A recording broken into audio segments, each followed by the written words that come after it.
untuk pengadaan barang dan jasa yang tinggal ini praktis tinggal sampai tanggal 2 Desember, praktis tinggal sebulan ini harus betul-betul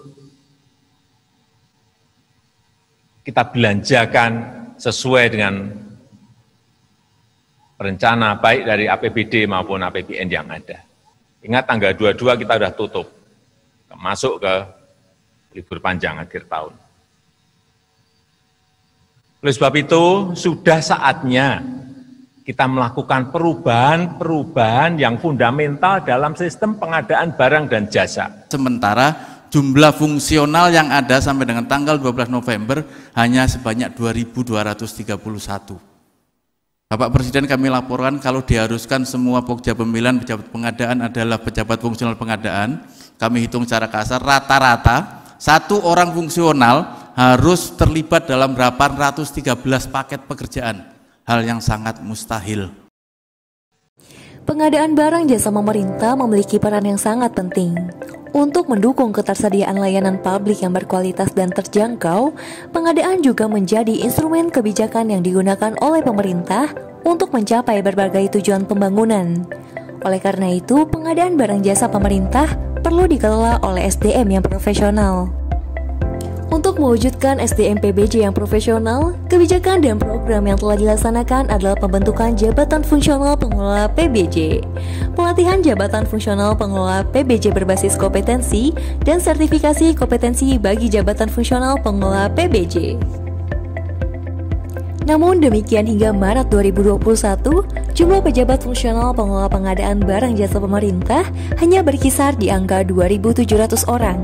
Jumlah tersebut hanya 21% dari total kebutuhan nasional yang mencapai 12.500 orang. Kelangkaan jumlah jabatan fungsional pengelola PBJ yang saat ini terjadi menghambat pemerintah dalam meningkatkan kecepatan dan kualitas belanja dan menjaga tata kelola pengadaan barang jasa pemerintah. Untuk mengatasi hal tersebut, diperlukan suatu kebijakan untuk mempercepat pemenuhan jumlah jabatan fungsional pengelola PBJ agar dapat mencapai critical mass jumlah SDM PBJ yang profesional di Indonesia.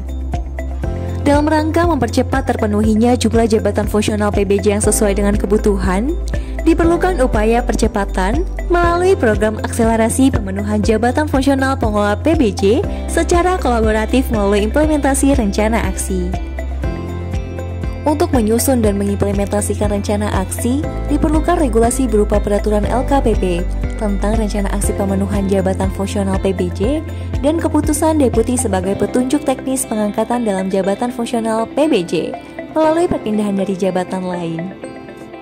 Dan sebagai sarana untuk mendukung penyusunan dan implementasi serta monitoring rencana aksi dibangun aplikasi sistem informasi. Implementasi rencana aksi diharapkan dapat mewujudkan peningkatan jumlah jabatan fungsional PBJ di KLPD dalam waktu yang lebih singkat karena sebagai sebuah living dokumen, rencana aksi ini tidak hanya berisi rencana dan komitmen dari pimpinan KLPD, tetapi juga dapat digunakan untuk memonitor dan mengevaluasi kemajuan pencapaian pemenuhan formasi. Milestone jangka pendek yang sudah dicapai adalah ditandatanganinya dokumen rencana aksi dan komitmen pemenuhan jabatan fungsional pengelola PBJ oleh 10 KLPD. Dan diterbitkannya surat rekomendasi pengangkatan bagi 25 orang calon jabatan fungsional PBJ di 6 KLPD. Milestone jangka menengah adalah terwujudnya akselerasi jumlah jabatan fungsional pengelola PBJ di seluruh KLPD.